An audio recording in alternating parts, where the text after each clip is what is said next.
What's your favourite Dire Straits song of all time? For Dire Straits founding member, legendary drummer Pick Withers, it's a track that he not only loves but helped to bring to life during the recording of Making Movies. In this exclusive interview, Pick takes us behind the scenes at New York's iconic Power Station Studios, sharing stories about recording techniques and working with Roy Bittan from the E Street Band. This is a candid and fascinating glimpse into one of Dire Straits' most celebrated albums. I'm Paul Stevenson from VRP Rocks, and this is Pick Withers. It was at the Power Station. This is when we were recording it or mixing it. Pistorius there's two studios basically at the Power Station. There's a big studio where we recorded, and there's a little studio where it tended to be for overdubs and for mixing. You could play in there, but the main studio was the big attraction for a lot of bands. You know, it had a guy who ran it, I think it was an Italian guy, can't remember too much about it. He had basically asked a lot of musicians through the whole gamut spectrum of musicality, classical musicians all the way, where do you like playing? Where's the sound? And people tend to say, a lot of people said some place in Boston, like a Philharmonic Hall, and he analysed it and tried to kind of recreate something of the ambient sound that he saw there in a reduced version. And the room was octagonal, and a big piano. It had big aeroplane wings, baffles they call them. They could be lowered, and mics that could be lowered. And he had Hessian and wood paneling that was all stressed in so that the sound would disperse, and little cubicles where you could put the drums for isolation. Because the key to recording in those days was to kind of isolate individual instruments so they wouldn't bleed onto other instruments. So you could have a lot of control over the equalizing the sound post the recording, you know. And I remember the engineer was called Shelley Yakas. He was like Jimmy Iovine's engineer.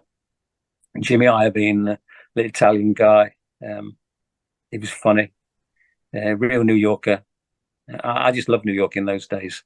And Shelley made me use very thin, what we call Remo is a skin manufacturer, but they have different thicknesses and different materials. And made me use this very thin skin called Diplomat. And we put all the skins on with a torque thing. So we made all the tension the same and recorded it. And after about 3 takes, they were done. You know, so I still had to hit them, and their elasticity had gone, you know, and so changed the skins, and it became a labor of love. And I sort of thought, I don't want, I'm fed up with this. But the recording, when you hear the recording, it kind of makes it all worthwhile, you know. And so, and it was, I think it was the first time I hadn't used a Gretsch. So it was a big kit. So there was more kind of sounds to produce or to access, if you like. And he also insisted that I use this very cheap pair of cymbals, which guys wouldn't normally use, and for the hi-hats, the ones that go together.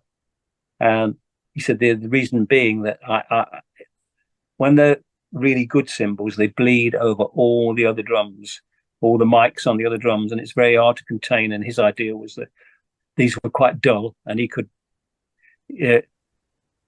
doctor the sound off post recording with the EQ. So, and I just thought it all worked really, really well. And also had Roy Bittan on the keyboards. That was a great campaigner post that for us to kind of expand a little bit from being a 4-piece to 5-piece. And then so Alan Clark joined after that in order to kind of get anywhere near what we'd created in and Making Movies. And Pick revealed his favourite Dire Straits song, which is Skateaway. So we began with the fun video to the track, featuring Pick displaying his dance moves. Oh, that's Lester Bookbinder. He produced that. Yeah.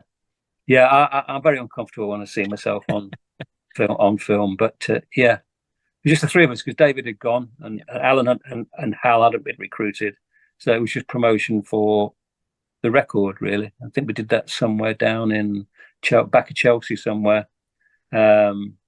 Yes, dance moves. Yeah, I was the one. I was the clown. I had to be the clown because nobody else would do it.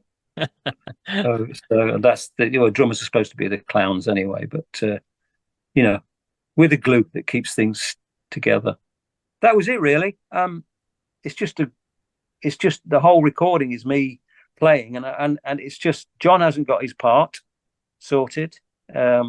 Mark's just playing a notional guitar and then doing a bit of singing, not Ala Dylan, just like giving a tracer vocal, almost like encouragement. Second verse, same as the first. No, so this is according.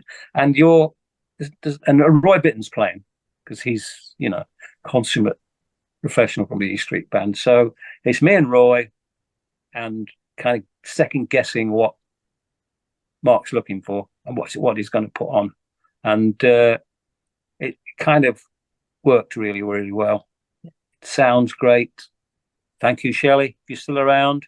The perseverance, the persistence paid off. And what about the time then for the band? Because obviously you mentioned there David leaving, and was that a difficult time for the band? Obviously, because being Mark's brother and things like that. Well, it's the brothers thing, isn't it? You can't really get involved. I'd played with brothers before, as I mentioned, the Martinez brothers. Two of them have died just recently, and the oldest one's still surviving, Ray. They bring a lot of stuff to the table, which has got nothing to do with music. Same with the Kinks, and you just can't really get involved. I remember once we did back in the early days, we did one of David's songs called "What's the Matter with You, Baby." It features somewhere on an EP or something, and we'd recorded it, and it is basically, I think it was a stage of being just a polished demo. I'm not really sure. And they were having a disagreement about something, the brothers, and it was getting rather heated. See, so we weren't doing any work, and they were ratcheting up the angst and stuff. And John had the good sense to just go, "I'm going to get coffee," and I felt for the engineer who was just like sort of didn't want to be there, but had to make sure all these expensive Neve desk and things weren't going to be, subject to a violent display of, brotherly love or something, And we had this wonderful Scottish, tall, wiry, hirsute guy. We used to call him Carnoustie, Pete. He used to do all the back line, all the humping, all the PA in the early days. And he could sense that this was getting really almost like catastrophic, So he just wandered over to them as they were like this close to each other. And he said, "This wonderful Scottish brogue, shall I hold the coats, boys?" And I'm not kidding you, as one, they just, from this heated, almost visceral moment of, hatred of each other, they turned as one and told him to fuck off in perfect stereo, So brothers, man, you're damned if you do, damned if you don't.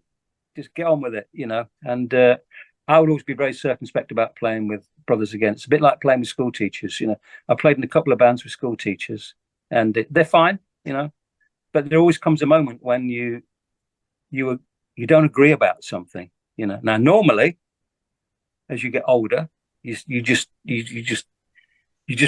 get the immortal words. You go, "Let's agree to disagree, then, okay," and just move on. You can't do that with a school teacher because they're used to being right all the time. They've gone from being an institution to learning, to studying in an institution, to teaching in an institution, and it's almost programmed. We are right and you are wrong, and you just can't. So there are some things that are become immovable objects. Brothers in bands, yeah, not for me.